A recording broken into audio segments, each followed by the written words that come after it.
I left school at 13. I didn't have a formal education. To be honest, I never thought I would reach 73. Well, that's absolutely true. I think that He owns a French Riviera mansion valued at nearly £27 million and a secluded Bahamas estate few have seen.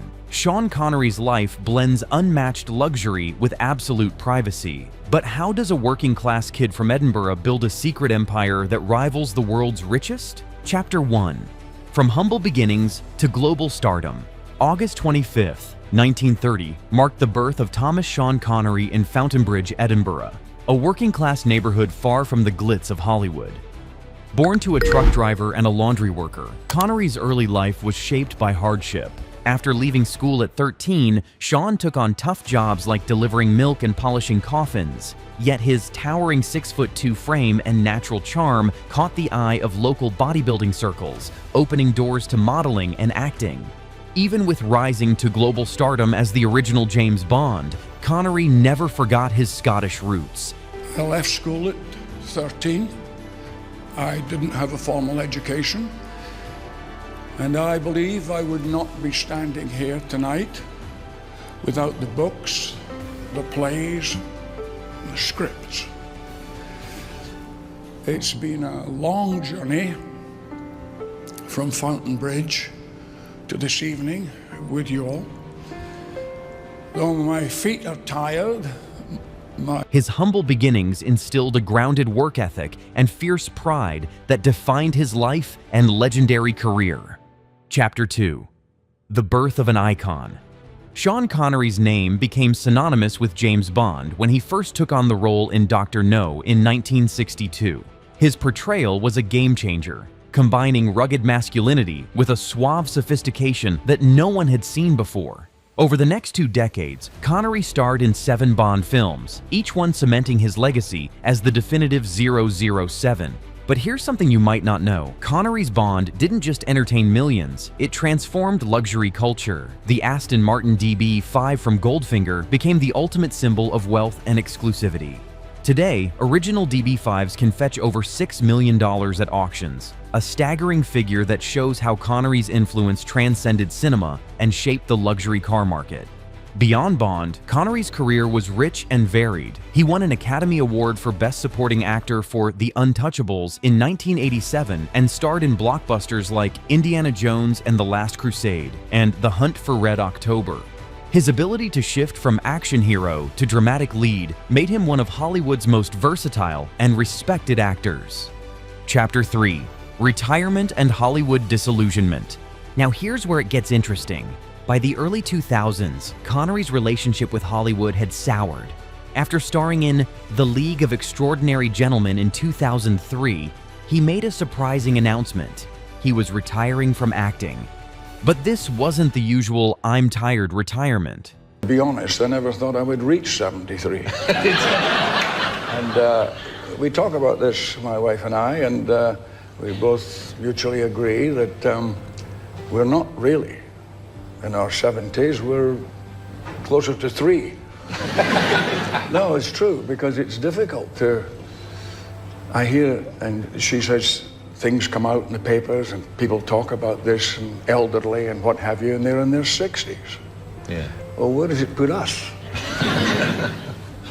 Well, I suppose Connery openly criticized the film industry, calling out Hollywood idiocy and lamenting the decline of quality scripts. What's truly fascinating is the roles he turned down after retirement. He refused to play Gandalf in the Lord of the Rings trilogy and passed on parts in The Matrix, 2 franchises that became global phenomena. Connery's decision was a powerful statement. He valued artistic integrity and personal peace over fame and fortune. Chapter 4. The Villas, the Bahamas, and the Abandoned Scottish Estate. Now let's dive into Connery's real estate empire, a window into his private world. One of his most stunning properties was Villa Le Roc Fleury on the French Riviera, perched dramatically on cliffs overlooking the Mediterranean Sea. This luxurious estate, owned by Connery and his wife Micheline Roquebrune for over a decade, is valued at nearly 27 million British pounds. Locals still affectionately call it Sean Connery's house, a testament to its iconic status. But Connery's true sanctuary was Nassau, Bahamas. This island retreat offered privacy, tropical beauty, and favorable tax conditions, a perfect hideaway for a man who valued peace. He also owned a lavish estate in Marbella, Spain, a hotspot for the global elite. Perhaps the most poignant part of his real estate story is his former Scottish home, now abandoned. Chapter 5. Connery's legendary collection. No Bond story is complete without cars. Connery's Aston Martin DB5 is arguably the most famous movie car ever made. Today, an original DB5 can command upwards of $6 million at auction, coveted by collectors as a piece of cinematic and automotive history.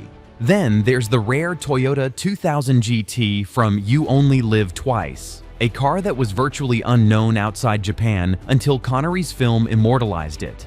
These vehicles weren't just props, they were extensions of Connery's elegance, power, and exclusivity. Off-screen, Connery's taste in cars reflected his refined style. He owned several classic and luxury vehicles, each carefully chosen to match his sophisticated image. Chapter 6. The man behind the legend. Sean Connery's public image was larger than life, but behind closed doors, he was a devoted family man. His first marriage to actress Diane Cilento produced one son, Jason Connery, who followed his father into acting. Even with their divorce, Sean maintained a close relationship with Jason, supporting his career and personal life.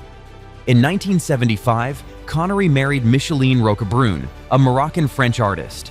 Their marriage was famously strong and enduring, lasting until Connery's death in 2020. Micheline was not just his wife, but his muse and partner in life. Connery was also a stepfather and valued family privacy immensely. In retirement, he focused on family, art, and golf, trading Hollywood's chaos for peaceful, private moments with his loved ones. I know I work harder and earn more money to make things happen, which has been my role since I can remember. And if the guy is going to be the one that's got to go out and do the work to feed everybody so that they can have the kids or go to school or have a car or whatever, then they have to give him a primary consideration. No? Now, there are some exchange in the roles where the wife says, okay, I'm going to work and you can do the cooking and bring up the kids. Well, if some men are suited for that, I think. Chapter 7. Connery's business ventures and net worth. Sean Connery wasn't just a movie star, he was a savvy businessman. He founded Fountainbridge Films, named after his Edinburgh neighborhood, producing movies like Entrapment, which starred himself alongside Catherine Zeta-Jones. This venture gave him creative control and diversified his income. His real estate investments in Europe and the Caribbean appreciated significantly, especially as luxury markets boomed in the early 21st century. At the time of his death in 2020, Connery's net worth was estimated at around $350 million. By 2025, thanks to ongoing royalties from Bond films and smart estate management, his fortune is believed to have grown to nearly $432 million. Chapter 8. A peaceful goodbye and a legacy that endures.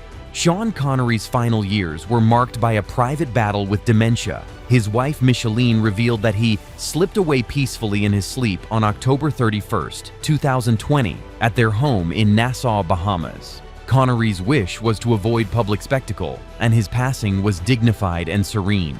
His ashes were scattered both in the Bahamas and Scotland, symbolizing his global influence and his deep Scottish roots, a poetic dual resting place for a man who bridged worlds. Connery's legacy is monumental. He remains the quintessential James Bond, a role that shaped global luxury culture and cinema. Knighted in 2000 for his services to film and drama, he was a man who valued privacy, integrity, and independence above all. His story is a masterclass in balancing fame with humility, luxury with simplicity, and ambition with principled true legend, who left behind not just films, but a lifestyle and legacy that continue to inspire. Love diving into the world of legends and luxury? Subscribe now, and if you enjoy this video, give us a like to keep the stories coming. Thanks for watching.